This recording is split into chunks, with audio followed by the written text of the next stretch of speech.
Talk about a picture-perfect moment for a couple in Boston. When Monday's blizzard canceled their wedding ceremony, they had to adapt to still tie the knot. They exchanged their vows in the snowy streets, and it was a nice day for a white wedding. Juliana has this story. A local couple embracing the blizzard of 2026 despite it canceling their dream wedding. They were supposed to tie the knot at the Boston Public Library on Monday and enjoy a reception at a restaurant in the North End.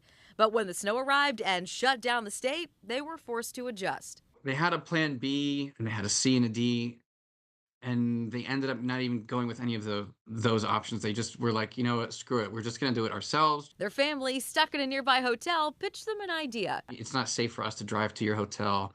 How are you guys feeling if you just do it yourselves? So, armed with just a wedding photographer, an officiant, and a foot of snow, Drew and Maddie made the most of their big day. They looked at it how I always try to get brides to look at these kind of things. Like, this is the way it is. There's no point stressing about it. Make the most of it. It's unique. It's more memorable than any cookie cutter wedding. The couple paid for their photographer to spend an extra night at their hotel on Sunday to make sure that he was safe for their big day.